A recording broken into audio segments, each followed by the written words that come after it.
नीतीश जी, ये बताइए कि 2014 में एक लोकसभा चुनाव हुआ और 2015 में भी विधानसभा चुनाव हो रहा है। नीतीश कुमार के लिए व्यक्तिगत तौर पर इन दोनों चुनाव में क्या अलग बात है, क्या फर्क है?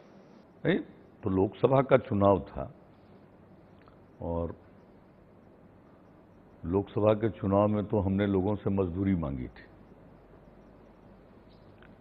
लेकिन जो चुनाव चल रहा था और चुनाव के बाद जो परिणाम आए तो उसका जो हमने पूरा विश्लेषण किया, बहुत लोगों से बातचीत की, तो मालूम हुआ कि लोकसभा के चुनाव में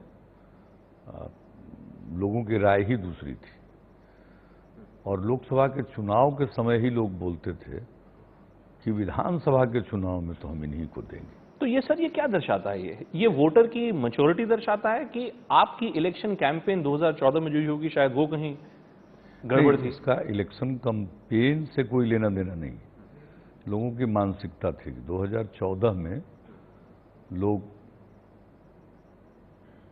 जो उस समय की सरकार थी, उसको बदलना चाहते थे और आप उस और कोई दूसरा विकल्प नहीं था सामने। भारतीय जनता पार्टी ही एक विकल्प के रूप में दिख रही थी। जो बीच में प्रयास भी हुआ थर्ड फ्रंट के बाद की चर्चा हुई तो नॉन स्टार्टर साबित हुई। नहीं सर, मैं इसलिए सवाल ये पूछ रहा हूं आपसे क्योंकि एक जो चीज बड़े लोगों को समझ नहीं आती, कम से कम मुझे ये समझ नहीं आती बात कि आप जब से आप मुख्यमंत्री बने पहली बार बिहार के, तब से लेकर जब तक आपने जीतन राम मांझी जी के लिए जब तक आपने कुर्सी नहीं छोड़ी, लोकसभा चुनाव नहीं हुए 2014 के, आप विकास के एक प्रतीक माने जाते थे बिहार के। अब 2014 में जो चुनाव हुआ उसमें मोदी जी एक प्रतीक बन के आए विकास के। तो मोदी जी का विकास का मॉडल, मोदी जी का विकास के साथ एसोसिएशन और नीतीश कुमार का विकास के साथ एसोसिएशन 2014 में अगर फीका पड़ा तो क्या 2015 में फीका नहीं पड़ सकता? नहीं, 2015 और 2014 में इसलिए तो मैं कह रहा हूं कि अब तुलना करने लायक स्थिति ही नहीं है, क्योंकि उस समय हम लोगों को भी लगता था और मुझको भी व्यक्तिगत तौर पर लगता था कि इतना काम किया, फिर लोगों ने क्यों आपको नकारा, वोट नहीं दिया। ये मेरे मन में एक सवाल था, लेकिन जब पूरे तौर पर इसका विश्लेषण किया, बहुत लोगों से बातचीत की और हम तो बैठे रहे नहीं, लगातार हम लोगों के बीच गए और फिर हमने पार्टी ऑर्गेनाइजेशन का काम देखना शुरू किया और बहुत इंटरेक्शन हमने किया, तो यही बात उभर कर आई। निष्पक्ष लोगों से भी हमने चर्चा की, मतलब कि भाई ये नेशनल कंटेक्स्ट में लोग सोच रहे थे। अब जैसे बिहार या यूपी, यहाँ एक मानसिकता होती है कि एक नेशनल कंटेक्स्ट में जरूर लोग सोचते हैं, सिर्फ स्टेट के कंटेक्स्ट में नहीं सोचते। और स्टेट का इलेक्शन उससे पूरा डिफरेंट है। इवन लोकसभा के चुनाव में स्वयं बोलते थे, जो मुझको वोट नहीं दे रहे थे, वो बोल रहे थे विधानसभा के चुनाव में तो उन्हीं को देना है। आपने देखिए, अभी आपने उत्तर प्रदेश की आपने चर्चा की और ये बिल्कुल ठीक आप कहते हैं, मैं भी उत्तर प्रदेश का निवासी हूं। उत्तर प्रदेश और बिहार के वोटरों की जो मानसिकता है वो स्पष्ट तौर पर एक नेशनल पर्सपेक्टिव के साथ जरूर जुड़ी रहती है। आपको नहीं लगता कि उत्तर प्रदेश के मुख्यमंत्री के पिताजी मुलायम सिंह यादव, जिन्होंने ये दावा किया कि नीतीश कुमार को मुख्यमंत्री पद का दावेदार उनको बनाना चाहिए, पूरा महागठबंधन उन्होंने नहीं बनाया, वो जब आपको धोखेबाज कहते हैं तो इसका क्या मतलब निकाला जाए सर? अब उस पर चर्चा करना बेकार है। उस पर भी चर्चा करना बेकार है इसलिए कि उनकी बात का कोई मतलब नहीं है। पता नहीं वो किस कारण से बोल रहे हैं, क्यों बोल रहे हैं, क्योंकि ये अच्छी तरह मालूम है वो बोलते हैं कांग्रेस। देखिए, बिहार में जब भी बात हो रही थी तो एक मिनट के लिए भी किसी के मन में भ्रम नहीं था कि बिहार में लार्जर अगर कोई कोalition होगा तो उसमें कांग्रेस पार्टी भी रहेगी। कहीं कहीं ऐसा तो नहीं थी? नहीं, इस बात को पूरा हो जाने दीजिए कि हर चीज स्वीकार किया, मतलब नाम के बारे में, नेतृत्व के बारे में कई चीजें थी, सब चीजें तय हुई। इसकी बातचीत चल रही थी, उस बातचीत में हम उठकर गए हैं सोनिया जी से मिलने और मिलने के बाद फिर आकर वहां बैठे हैं। इस बात पे नाराज हो गए? उनको मालूम कहाँ है? बिल्कुल नहीं, बिल्कुल क्या के लिए नाराज होंगे, कोई मतलब नहीं है। ये जो बात हुई है इधर इनकी, इन्होंने जो अभी रास्ता अख्तियार किया है, ये समझ के परे है, क्योंकि यह निर्णय राजनैतिक तो हो ही नहीं सकता। आपको दुख हुआ क्या सर क्योंकि मुझे कहीं ना कहीं, जब मैंने प्रेस कॉन्फ्रेंस देखी थी वो दिल्ली में, मुझे लगा कहीं ना कहीं नीतीश जी एक अलग भविष्य की तरफ, एक नेशनल स्तर पे आप एक अलग भविष्य की तरफ देख रहे थे। क्या आपको लगा कि वो हम लोगों का सोच यही था, सपना और खराब हो इसी गया, टूट सोच गया? के आधार पर सब लोगों से बातचीत हुई और सब लोग तैयार भी हो रहे थे, लेकिन जिनको सेंटर मानकर, न्यूक्लियस मानकर हम लोग सब काम कर रहे थे, वही तैयार नहीं हुए। तो इसलिए इसकी कोई संभावना निकट भविष्य में। अगर मैं आपसे ये कहूं सर कि दरअसल हुआ ये कि मुलायम सिंह यादव जी के ऊपर बीजेपी का प्रेशर था, दबाव था, तो क्या आपको लगता है कि इसमें वजन होगा? अब ये मेरी जानकारी में नहीं है क्योंकि क्या ऐसा मैं दबाव सुनता था, लेकिन आप जान लीजिए कि जो बात होनी चाहिए थी सारी चीजें तय हो गई, लेकिन यह संभव नहीं है। यह बयान श्री राम गोपाल यादव जी की तरफ से आया और इसको बिल्कुल समाप्त कर दिया। मैं इसलिए कह रहा हूं सर ये बात, चूंकि इस चुनाव में जो हमने एक नई चीज देखी, जो कि जब से मोदी जी जब से प्रधानमंत्री बने हैं देश के, साम दाम दंड भेद राजनीति का एक अहम जरूर वो पहलू है। हम अनेक किस्म की स्ट्रैटेजीज अपनाते हैं पॉलिटिकल पार्टीज, लेकिन इस बार हमने देखा कहीं एक और देखिए साउदीन ओवैसी जी लड़ रहे हैं, कहीं पप्पू यादव जी आगे आ रहे हैं, मुलायम सिंह यादव यकायक अपना फैसला बदल देते हैं। कहीं ऐसा लगता है सर कि भारतीय जनता पार्टी जो है आपको घेरने के चक्कर में इन सब प्रयासों को आगे कर रही थी। ये सब जितना काम भारतीय जनता पार्टी कर रही है, इसका कोई उनको फायदा नहीं होने वाला। स्टिंग ऑपरेशन भी हो गया, देखिए कोई फायदा नहीं होने कोई वाला। फायदा नहीं हुआ आपके मुताबिक? नहीं, क्या इसमें फायदा होगा? ये आप कोई अलग लड़े, कोई कहीं से लड़े, तो इन बातों का असर बिहार में नहीं होगा। देखिए ना, बिहार के अंदर की कोई ताकत नहीं, बिहार को प्रभावित करने की मंशा से बहुत कुछ हो रहा है, तो लोग समझते नहीं हैं, लोग सारी बातों को समझते। देखिए देश के प्रधानमंत्री ने असर नहीं पड़ा। देश के प्रधानमंत्री ने पब्लिक रैली में उन्होंने कहा कि देखो जेपी की पुण्यतिथि के दिन उनके जो लोग हैं वो किस प्रकार से 4 लाख रुपया, उन्होंने जो कोर्ट का अगर मैं करूं, उन्होंने कहा 4 लाख रुपया आदमी लेता हुआ पकड़ा गया। ये देश के प्रधानमंत्री ने पब्लिक तौर पे रैली में उन्होंने कहा। बता दीजिए, ये घटना जैसे ही प्रकाश में आई है, जेडीयू ने तो तत्काल कार्रवाई की। न सिर्फ उस व्यक्ति को मंत्री पद से हाथ धोना पड़ा, बल्कि वो हमारे उम्मीदवार भी नहीं रहे। लेकिन जो आपके बड़े भाई हैं सर लालू यादव, उनके भी तो कुछ लोग पकड़े गए थे, उन्होंने तो कोई कार्रवाई नहीं की। उसमें कोई खास बात नहीं दिखता। देखिए, एक मंत्री होकर कोई बात किसी से कर रहा हो तो हम लोगों ने तत्काल कार्रवाई की। बाकी कोई एक उम्मीदवार के रूप में कहीं है, उससे क्या बात कर रहे हैं, वो तो पूरे तौर पर जांच का विषय। लेकिन मोदी जी ने जो कहा, अब बोलते हैं भाई, जिसके पास से 2 करोड़ रुपया नगद निकला उसको आप मंत्री बनाते हैं। आपको क्या इन बातों पर बोलने का नैतिक अधिकार है? नैतिक अधिकार नहीं है प्रधानमंत्री जी बिल्कुल नहीं है। आपके खिलाफ ये टीका टिप्पणी करने का। मेरे खिलाफ इस विषय पर कुछ बोलने का उनको अधिकार नहीं है, क्योंकि मुझे इसमें तो कार्रवाई हो गई, क्योंकि मुझे लगता और है इमीडिएट एक्शन हुआ। ये आपको एक विलेनियस कैरेक्टर बनाने जिस प्रकार से उनकी प्रतिक्रिया आई है, जैसे लगता है कि पहले से एक रिटन टेक्स्ट था, उसके हिसाब से सब कुछ चल रहा है। यानी कि ये जो स्टिंग ऑपरेशन था बीजेपी द्वारा प्रायोजित था? पता नहीं अभी स्टिंग ऑपरेशन है क्या है, किसके द्वारा प्रायोजित है, और कौन इस पर सबसे ज्यादा बोलने की कोशिश कर रहा है। नहीं, जब प्रधानमंत्री भी बोलते हैं, हाँ, इलेक्शन कमीशन उस पर कहती है कि हम इस पर कार्रवाई करेंगे, वो करे ना कार्रवाई, किसी को करने से करना ही चाहिए। हम लोगों ने तो कार्रवाई तुरंत कर दी। जो हम लोगों के स्तर पर होना था वो बगैर विलंब के हुआ। इसमें कोई, आप बताइए ना, प्रधानमंत्री जी बोल रहे हैं, व्यापम पर चुप क्यों है? ललित मोदी प्रकरण पर ललित गेट के नाम से मशहूर हुआ। मोदी गेट लोग शुरू में बोल रहे थे, लेकिन चूंकि प्रधानमंत्री जी का भी नाम मोदी है इसलिए ललित गेट पर आया वो।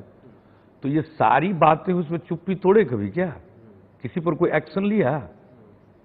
और जिस आदमी के पास बिहार में ये चर्चा कर रहे हैं, नगद राशि स्पष्ट तौर पर जहां से मिलती है, आप इसके बारे में तो कुछ नहीं कहते और सीधे मंत्री भी बनाते हैं। तो सर मुझे ये बताइए कि फिर ये जो बिहार का चुनाव है ये किस मुद्दे पर लड़ा जा रहा है?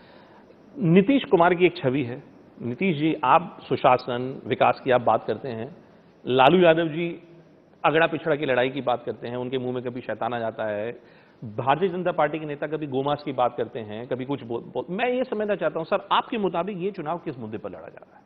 नहीं, ये चुनाव तो हम लोग विकास के मुद्दे पर लड़ रहे हैं और विकास का हमारा एक अपना नजरिया है जो बिहार में लागू किया गया और जिसका परिणाम लोग देख रहे हैं। बिहार आगे बढ़ रहा है, बिहार में सद्भाव का वातावरण है, एक प्रेम का सद्भाव का वातावरण बिहार में।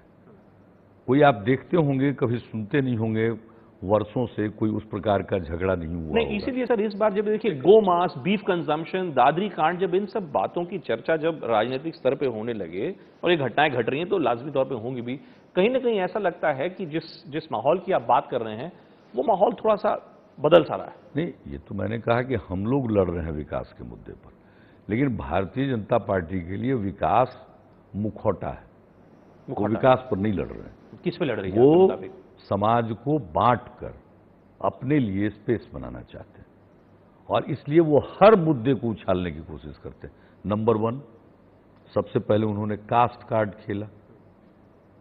किसने शुरू किया बिहार में आकर, यदुवंशियों की रक्षा मैं करूंगा?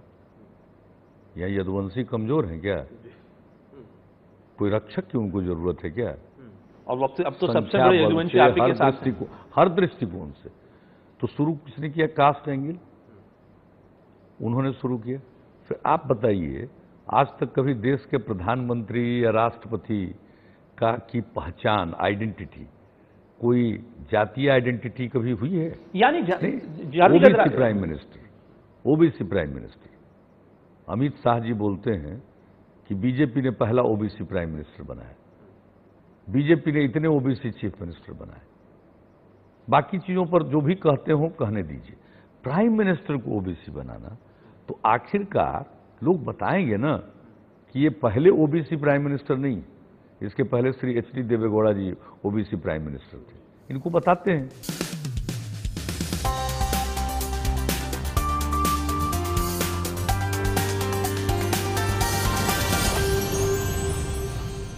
सब जो जितनी भ्रांतियां हैं इस पूरे कैंपेन में उन्होंने दादरी की घटना के बाद किसने शुरू किया है? आप दादरी की घटना की जितनी निंदा की जाए कम है। क्या इस देश में इस तरह की घटना की इजाजत दी जा सकती है? क्या आपको लगता है बिहार के संदर्भ में हुआ? नहीं, जो पूरा दादरी कांड बिहार का संदर्भ तो बाद में इसलिए आता है कि बिहार में चुनाव हो रहा है। ये मसला बाहर का था। बिहार में कभी गो हत्या का मसला, गो मांस का मसला उठा ही नहीं। मैं खुद संगीत सोम का इंटरव्यू करके आया सर, और उन्होंने कहा अगर मुझे बिहार में कैंपेन के लिए बुलाया जाएगा तो मैं जरूर जाऊंगा। ये स्वतंत्र भारत है और क्या पता, हो सकता है वो कैंपेन करें। नहीं, किसके बारे में? संगीत सोम के बारे में मैं कह रहा हूँ। ठीक है, बीजेपी के विधायक हैं उत्तर प्रदेश से, गए थे वहां दादरी। बीजेपी में तो ऐसे लोगों का ही जमावड़ा है। मैं तो कहना ये चाह रहा था आपको कि यह घटना घटती है और इस घटना के डिफेंस में बीजेपी के नेता आते हैं, मोदी जी के मंत्री आते हैं, कूदते हैं मैदान में, और कोई माइल्ड भी बोलता है तो वो यह कहता है कि भाई शक के आधार पर बगैर कंफर्म हुए इस तरह की घटना नहीं होनी चाहिए, मतलब मारा जा सकता है। और इस प्रकार से इस मामले को होने दिया गया और फिर इस मामले की निंदा नहीं की गई।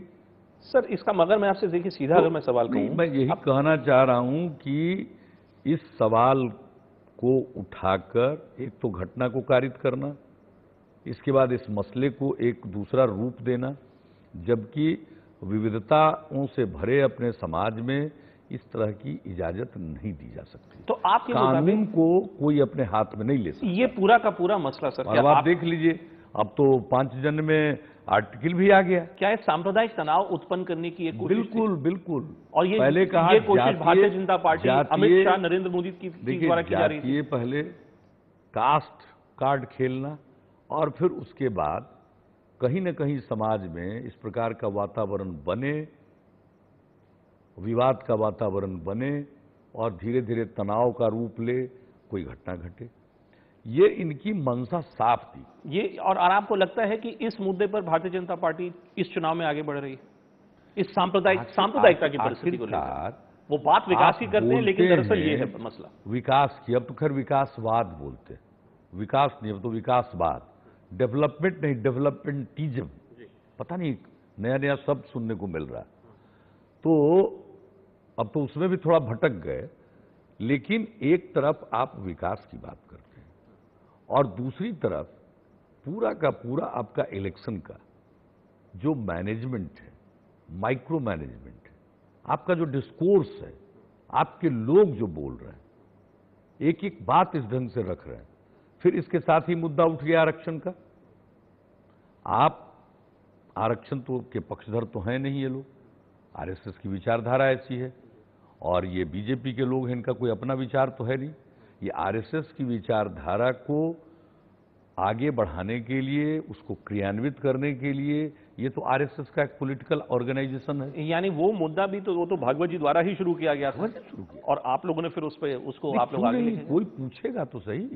नहीं, ठीक बात है। आरएसएस की तरफ से ये बात आएगी कि आरक्षण की समीक्षा होनी चाहिए, और आप उस पर भी चुप्पी साध लेंगे। सर मुझे ये बताएं कि देखिए, एक और बिहार लेकिन दादरी पर चुप्पी, उसके पहले आरक्षण पर चुप्पी, लेखक इतने बड़े पैमाने पर सब अपने अवार्ड्स लौटाए जा और रहे हैं, जिस उस पे भी प्रकार चुप्पी। से समाज में लेखक का अवार्ड लौटाना, उसके साथ एक और भी जुड़ा हुआ है।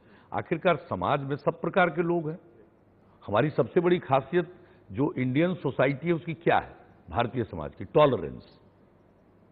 टॉलरेंस सबसे बड़ी चीज है। और वो इनटॉलरेंस बढ़ रही है। इनटॉलरेंस इस कदर बढ़ रही है कि कोई आदमी अगर रैशनल विचार रखता हो, अपना सोच है,